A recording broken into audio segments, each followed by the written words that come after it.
And this morning I really enjoyed listening and taking it all in, and I wrote just a few thoughts that interact with the conversation that's already happened rather than trying to bring something new to the table. But just to give you a little backdrop, our community, I'm from Tennessee, which is down south, and that's, you know, pretty hardcore Bible Belt, where we've got songs like this house is protected by the good Lord and a gun, and if you come unwanted, you'll meet them both, son. That's where I came from, you know, and like North Philadelphia is pretty different from that. You know, I went up to Philly to originally to go to school, studied sociology, fell in love with my neighborhood. And I've lived there for the last 20 years, so I think that's just a little bit of backdrop. I'll talk a little bit more about that tonight. But what happened for us is a group of friends and I were in college, and there was a really courageous group of young mothers, homeless mothers and their children, and they moved into an abandoned church building on the north side of Philadelphia. It's one of the abandoned cathedrals. We've got a lot of abandoned church buildings, and so that they moved into it and started living there. And that was in 1995, and it stirred up all kinds of stuff. I think it was both a commentary on how the church had abandoned a lot of our neighborhoods. It evoked the tradition of sanctuary, of being able to seek refuge in the cathedrals. The response of the archdiocese was not ideal. They gave them 48 hours to get out, or they could be arrested for trespassing on the church property. And that was catalytic for us. I mean, we organized a student movement in solidarity with them to move into the building with them, come alongside of them. They had a press conference that said, we've talked to, in all respect to the archdiocese, we've talked to the real owners of this building, the Lord, Father, Son, and Spirit, and they said we're going to stay until we have somewhere else to go. And they hung a banner on the front of the cathedral that said, "How can we worship a homeless man on Sunday and ignore one on Monday?" So that was our baptism, I think, really into the neighborhood. And so I came into the neighborhood with a posture of listening and learning. And I think as I listened to some of you all, one of my mentors is a guy named John Perkins, who, if you don't know that name, he's a really important voice in our country. He's like almost 90 years old now. He's the son of a sharecropper. So he comes out of a tradition of enslaved people. He's African American, and his brother was killed in the civil rights struggle in the States by a police officer. So he went to jail with Dr. King. He's been kind of my mentor, and one of the things that he says that I think resonates with some of the posture that you all come with as you grow into neighborhoods is this is Dr. Perkins' kind of like proverb for life. Go to the people, live among them, learn from them, love them, start with what they know, build on what they have, and in the end, you want the people to say, we've done it ourselves.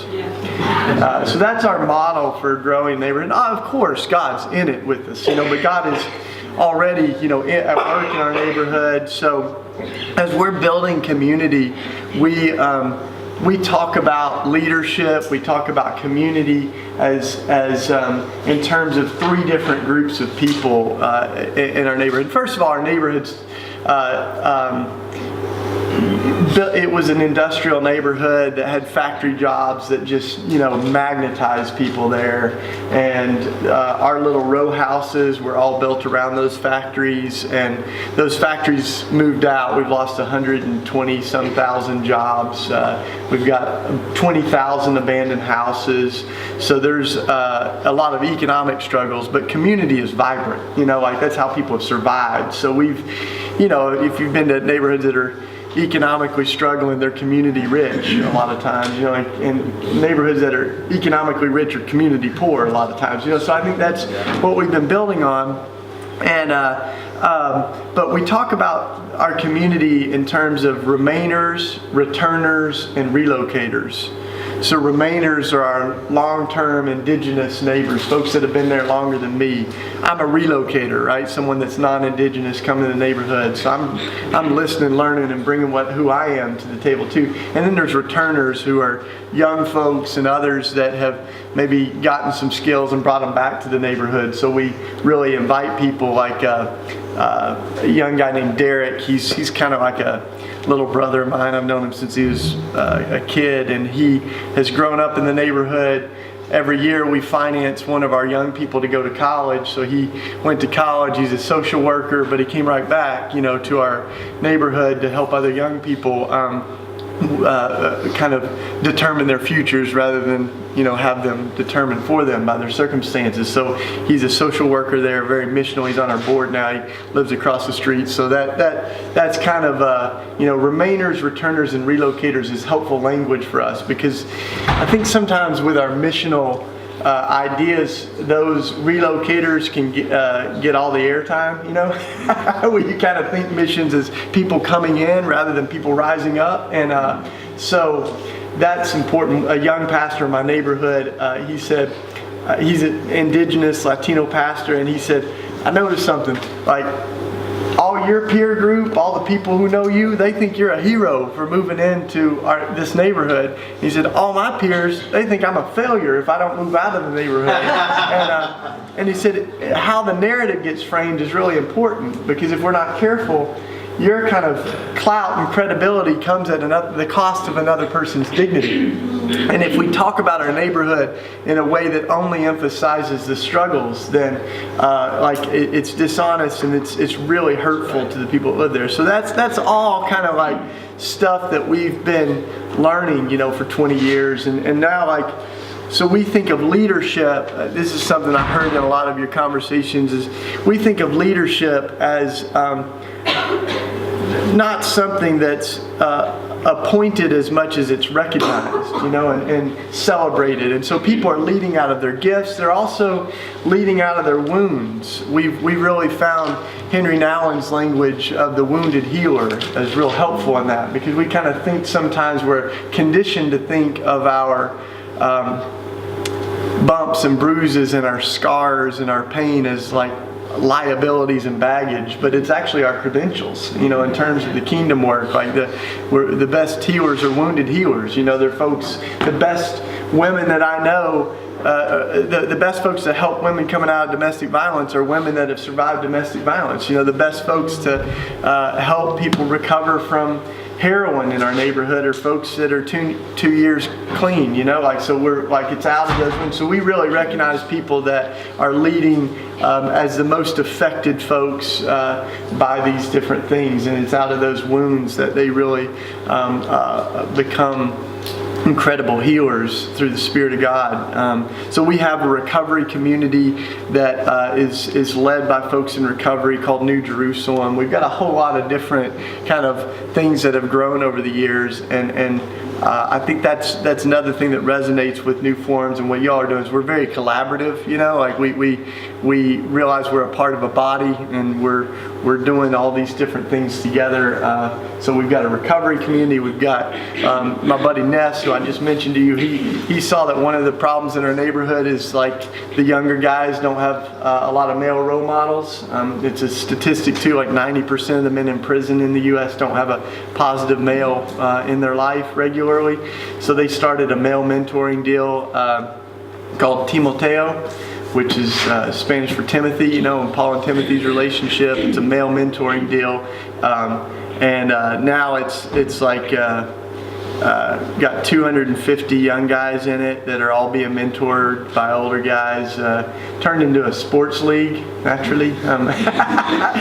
But all the teams, they talk about the football field as the sanctuary. It's getting the people out of the churches and into the neighborhood, and that's where we really see God move. So Timoteo is a really beautiful thing, and it's connecting a lot of the congregations in the neighborhood too, because every one of our teams is sponsored by a local church and congregation. So we're naturally collaborative, So I'm going to talk a little bit more tonight, but I think that's some of the things that I heard in what you're saying, and one of the things that we began to realize too is that that what we're doing might be fresh, but it's not brand new, and like it's not like it's never been done before. So part of what we're trying to do is build on the best of the old and freshen it up for now. One of my buddies said, like, when we first started everything, it felt like we were on a kayak, down this like wild raging river. And he said, but I learned, like, actually we're in a rowboat, and you've got to look back in order to go forward. So we're actually looking back and we're moving forward though. And I think that's a good metaphor for what we're trying to do. So we are both kind of a hybrid. I go to Mass on Sunday morning in my neighborhood. It's actually one of the most ethnically diverse communities in my neighborhood. I see a lot of my neighbors there. So I go to Mass, and then I have a little bit more of a charismatic church at night that I worship with as well. So it's a Brethren in Christ church called Circle of Hope that's very young and hip and committed to anti-racism, the movement for Black lives and different things like that. So we're really in the streets, we're out there, we're doing stuff. It's very creative, innovative, a little wild, and it's growing rapidly. So anytime we get beyond 200 people, we spin off a new congregation. So we've got like 6 congregations now, and we just we feel like we can't keep community with more than 200 people, so we keep hiving off congregations that are hyper local, expressions. And then we do quarterly love feasts where we all get together and baptize folks and celebrate people that have committed their life to Jesus. And so those are a few snapshots, and I think that I thought about, as I was listening to you, the ways that it intersects with what we're doing. So as we started our community, we were very deliberate in saying we're actually not a church plant. We're building an intentional community, and part of our vision is to restore and revitalize and learn from and listen to the local congregations in our neighborhood. So we actually are very deliberate about worshiping in the traditional congregations, but we don't see that as our only lifeline either. The gospel's lived out of dinner tables and living rooms. It's lived in their streets. It's, those rhythms. But we haven't divorced ourselves, I guess, from even the goofy, messed up church that we're a part of, that gave birth to us. And the early Christians, they said we can't call God our Father if we don't call the church our mother. So we really see that. One pastor in my neighborhood, he said, the church is a mess, it's kind of like Noah's Ark. It must have stunk in that thing sometimes, but if you get out, you're going to drown. You try to clean up the mess. So that's kind of I think, part of how we think of the church. So we've always had folks that are Catholic, and folks that are Pentecostal, and folks that are Mennonite, and Lutheran, and everything. So we're quite a blend, and I think that's part of the gift. Is we're praying that Jesus' longest prayer was that we would be one as God is one. And the last study I saw showed that there's 35,000 denominations. 35,000. So this seems like, as we think of 500 years since the Reformation, I think that there's some really beautiful things that have come that needed to be critiqued, and that's half the word Protestant is protest, and there was plenty to protest, still is. But I think we also, part of the Protestant mistake is to keep diverging and splintering off the main river so much that we get so far away, we've kind of forgotten what we were protesting and forgotten where we come from. So we're constantly trying to recognize the river that we come from, and also the things we need to be protesting and reforming. So I think that's enough, man. We can interact and talk. There's some things that you were saying that you had to share on community and how you interact in relationships in your community and things like that. Yeah, so I think that we started in one household, which community was pretty easy when you're tripping over each other. We did every meal together. We pulled all of our money together. We lived like that, and years we lived like that. It was awesome living with 15 people in a 3-bedroom row house. When you're 20, that was awesome. But but now we got a little bit more elbow room. You know, we've got like about 10 or 15 properties on the same block now that we've been building into community gardens, and I think what we began to see is it's not like you're in or you're out, but there are layers of that. There's an invitation in to a deeper relationship with Jesus and with one another.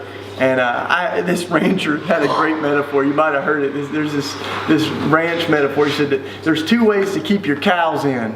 You know, like one way is by building fences and gates.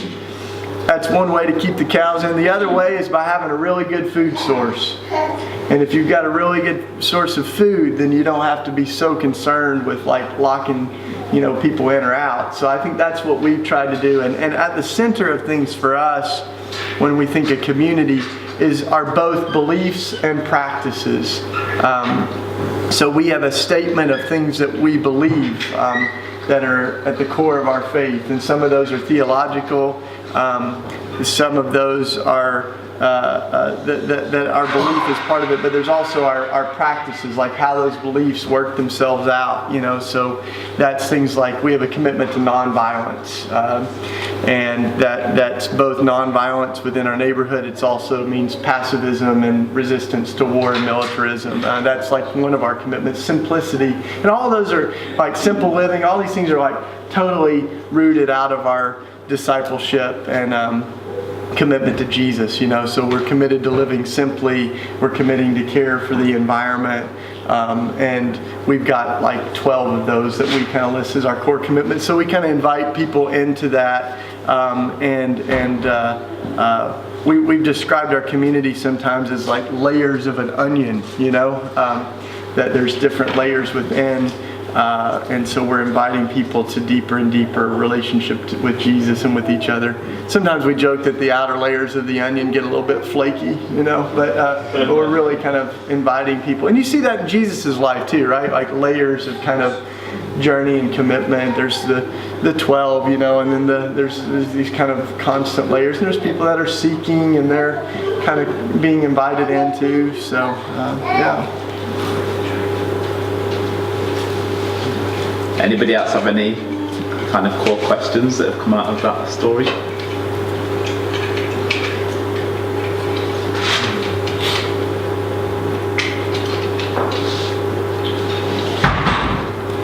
I've read your book, Shane, about extreme revolution, and really the great effect on me, and it's really great just to it answered a lot of the questions that I had about my life and my relationship with the church.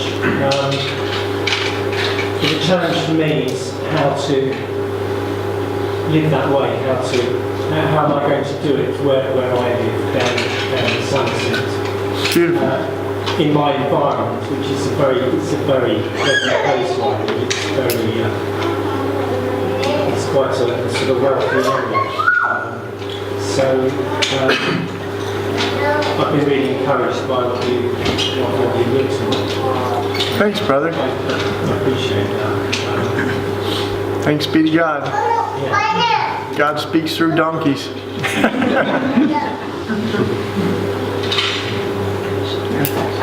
talk about beliefs and practices. What are the practices? So the practices, we've kind of articulated those. We call it the 12 marks, and so like there's 12 different commitments we make, and it's a good quiz to see if I can name them all. But you know, like there are things like that we are moving towards the suffering of the world rather than away from it. We're moving to the margins. We are committed to racial justice and racial reconciliation. That's a very important one to us, especially right now in light of our country. We're a commitment to nonviolence, commitment to peacemaking, commitment to simplicity, simple living. Like we say, not living off of what we want, but off of what we need. And we have a lot of ways that we share. I may talk a little bit more about that tonight, but we have like collective money pools and stuff.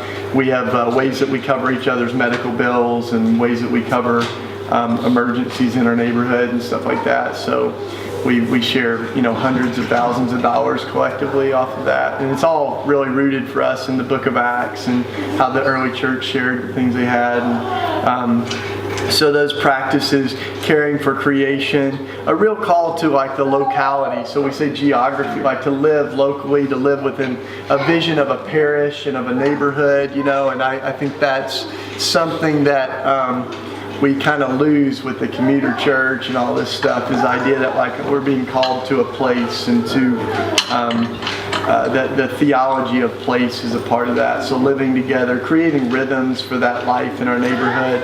And then there's like really specific things that we kind of differentiate, because those are more like less like gospel commitments and more like how we get the dishes done, but things like alcohol and things like that are, we have a lot of people in recovery, so we just say that we're very mindful when it comes to alcohol. Like when we have public events, we don't have alcohol, things like that. But smoking pot in the backyard, stuff like that. Those are like things that we just said. We're gonna like make sure that we say these things we don't do, these things we do. But some of those are more like house rules than they are like gospel commitments. So we have both. We need house rules, but we also need things that like to us speak of the practices of our faith. And I think that's part of what I'll share about tonight. Is I think what we've done is we've turned Christianity into a set of beliefs rather than a way of living. And that's why we get lost. And I think that's also why we have Christians that can say, yes, I'm a deeply committed Christian, and